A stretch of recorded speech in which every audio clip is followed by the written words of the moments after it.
Hey guys, and welcome to a brand new video here on the Views from the Crowd YouTube channel, and today we are going to be looking at and previewing the Emilia Romagna Grand Prix, which is going to be held at Imola this weekend. So for the first time since 2006, Formula 1 finally returns to Imola in back-to-back new additions to this calendar. Last week, of course, we had Portimao, great race, hope that stays around, but we've got Imola. We know about Imola. A lot of F1 fans have seen races there, know of the history of Imola in Formula 1, and I, for one, cannot wait. It's going to be... I hope it's a good race.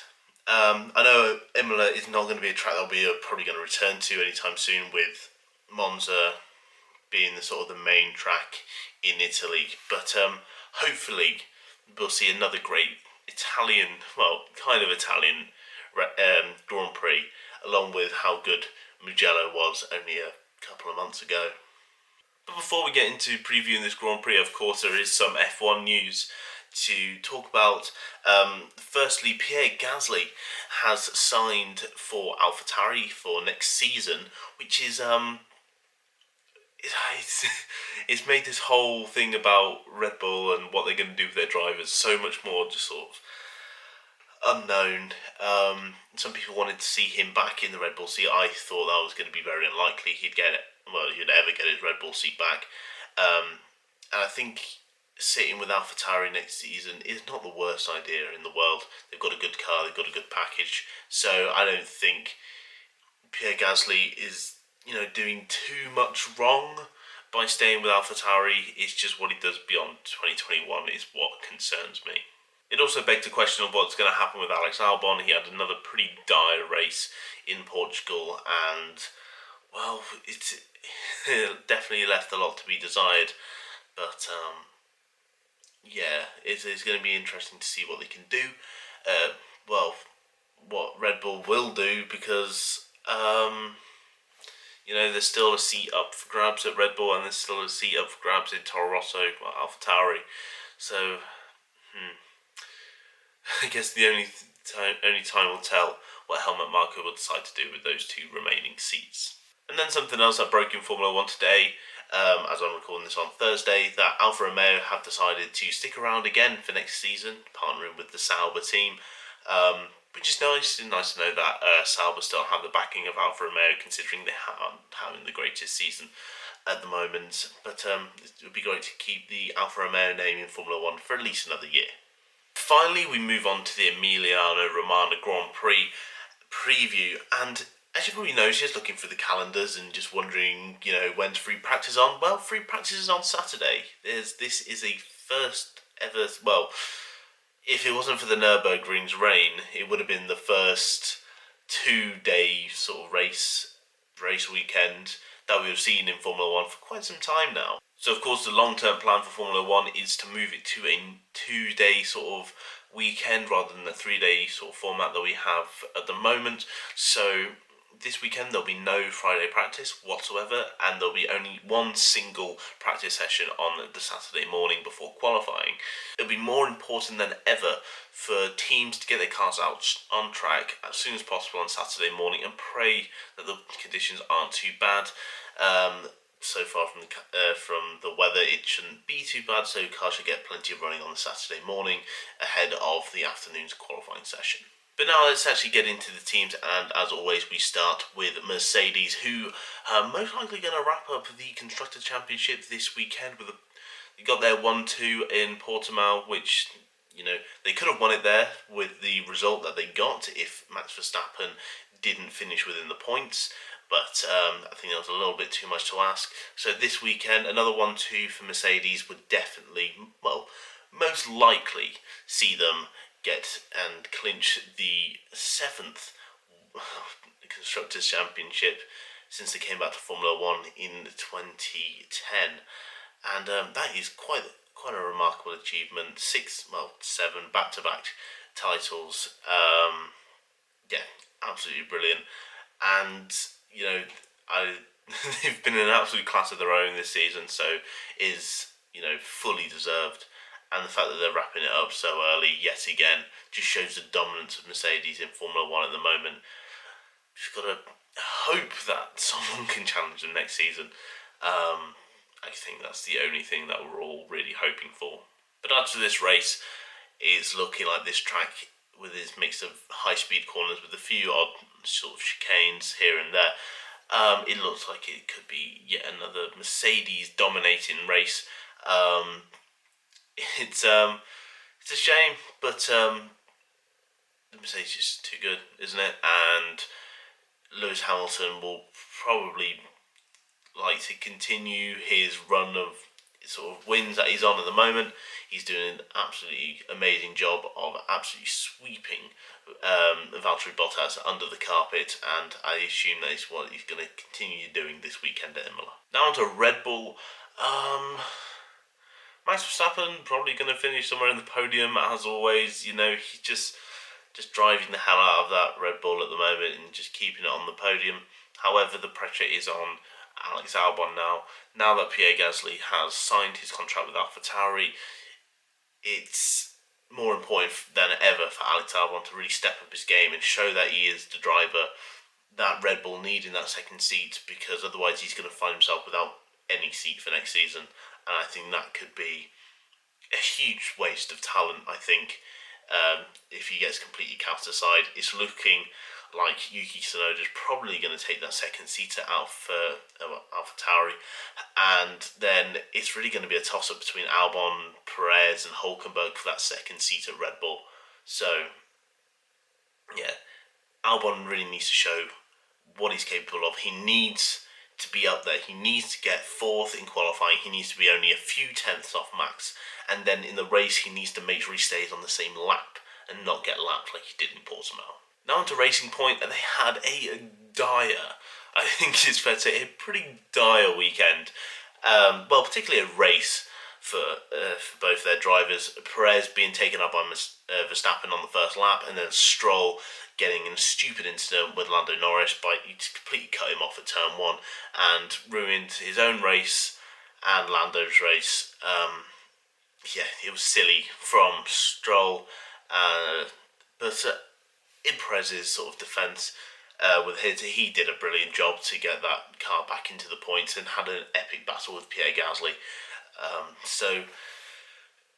I think Perez is just he's a driver fighting for his career at the moment, and I think there's plenty of teams out there that will be looking to sign Perez next season, but he needs to just continue to show why he should never have been let go from Racing Point in the first place by outdoing Stroll at every race. Well, Stroll needs to up his qualifying a bit. He qualified completely out of the top 10 in Portimao, which is unlike Stroll.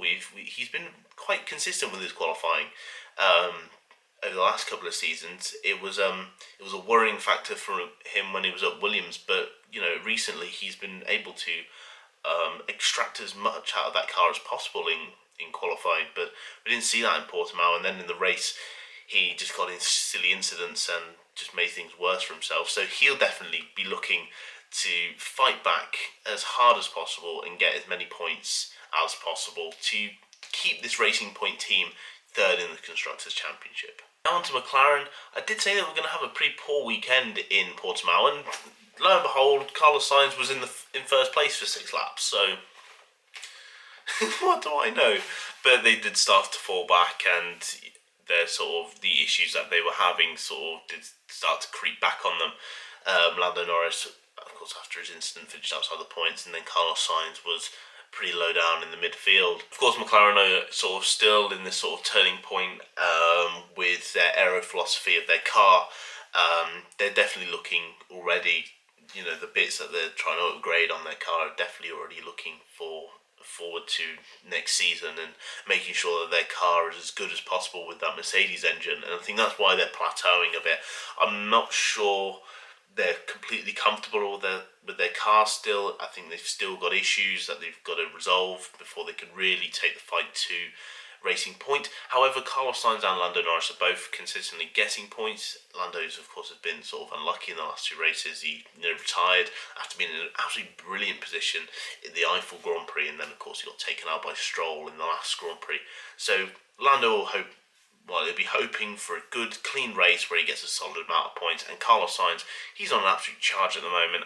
He is a man full of confidence, really going for it, and I think he can do well. But it's just as long as these parts that McLaren are bringing to this car are working well, because well, at the moment they're looks from the outside that they're losing ground to Racing Point a bit. In actual fact, in the championship, they're still only 2 points behind, and they can still fight for that place. Now with Renault, it was a pretty tough weekend for Renault. Well, Ricciardo lucky to get into Q3 to begin with. Esteban Ocon was having an absolute nightmare with that car. Ricciardo said after the race, even though he finished ninth was damage limitation, which really shows how much he was pushing in that Renault to keep it in the points and keep their hopes of a third place alive, effectively. But I think it's going to be another weekend where Renault struggle. Imola is a very quick track, and without those slow to medium corners that Renault do well in, so I think it could be another damage limitation weekend. Of course, we know that Daniel Ricciardo is an incredibly strong driver and is a very quick driver, but it's a team effort at the end of the day, and Esteban Ocon really needs to be improving his pace and getting up there and really battling in the points as much as possible. Now on to Ferrari. There is actually some serious pace in this Ferrari now. They've finally got round whatever nagging issues that they've had, and Charles Leclerc is now consistently battling in this midfield, getting good places and being there on pure merit. He is doing a remarkable job in that Ferrari. Pity the same can't be said about Sebastian. He's still struggling to get points, get anywhere near the top 10. In fact, in qualifying, he qualified behind the bloody Williams, which is just really poor from a four-time world champion. But I don't know, Charles is just doing really, really well with this car, and I think another race in Italy, the last two have been pretty poor. I think Charles can do a good job here. Whether Seb does it or not, I don't know, but I think Charles could pull off something really good here. A podium, I think, is out of the question, but good solid points are definitely on the cards for Ferrari if Charles Leclerc is comfortable. On to AlphaTauri. Brilliant job by Pierre Gasly last weekend, and again, I think we're going to see that again this weekend. Pierre Gasly got in the top 10. I often say that AlphaTauri, they like to just sit below the top 10 and then use their strategy within the race to get into the top 10 and get consistent points. However, last weekend it was Gasly in the points to start the race, and he finished very strongly within the points. Whether they can repeat it again, I don't know. But I think they could probably do well if the Renaults are struggling yet again. I think that would be the one thing that could promote them into Q3. But if the Renaults are quicker than we expect, then I imagine that they will be just outside the top 10 yet again, and then they'll be fighting for points during the race. They have incredible race pace, and Pierre Gasly, with his new contract, with his future secured, in Formula One for next season, he'll definitely be wanting to, show AlphaTauri, show Red Bull, and show maybe outside teams what he's capable of for the rest of this season. Now on to the Ferrari customer calamity teams of Alfa Romeo and Haas. A pretty poor weekend for both teams. Of course, Raikkonen got his amazing start, and he did amazingly well to get all the way up, into the decent point scoring positions. But after that, he's completely dropped like a lead balloon, because there's no pace in that Alfa Romeo, which is a shame. But it's just the way things are at the moment, and again, I don't think that they'll be scoring any points this weekend. Of course, there's still a lot of speculation surrounding the Alfa Romeo team at the moment of who their drivers are going to be. The word on the street at the moment is that the lineup will be exactly the same for next season, with Antonio Giovinazzi keeping the seat as well as Kimi Raikkonen extending for an extra year. Apparently Alfa Romeo want to keep an Italian driver in that team which of course none of the Ferrari Academy drivers are at the moment, unless you, I don't know, miss one of them change their licence. However, yeah, Mick Schumacher, Robert Schwartzman and Cameron Eilert are looking like they may not be even considered for the Alfa Romeo seat, which is a bit of a shame, but of course there's still 2 seats open at Haas, and with Haas being almost a Ferrari junior team, they'll be wanting some fresh young drivers to, something with a bit of just something about them, rather than Kevin Magnussen and Romain Grosjean, who have been driving that team into the dirt over the last couple of seasons. Speaking of Haas, it's not going to be a good weekend. You've got 2 drivers in that team who know that they're going to be probably out of Formula 1 at the end of the season. They've got nothing to prove. They're not really going to be going anywhere. It's sort of a pure fact of riding, the last 5 or 6 races out now, which is just a shame. Now they've come to this place, but Haas need to completely hit that reset button for next season. They've just got to ride this out now. It's probably going to be another pretty poor weekend where they're probably being beaten on merit by the Williams. So yeah, it's a shame, but don't expect much from Haas or Alfa Romeo this weekend. Now finally on to Williams. That car is actually showing some signs of improvement, and it's actually really nice to see George Russell fighting just outside the points, but on pure pace and merit this time, rather than sort of through any sort of attrition, which I think is absolutely brilliant. George Russell not only qualified 14th, but did an amazing job in the race to stay there. Around there. It was honestly brilliant to watch.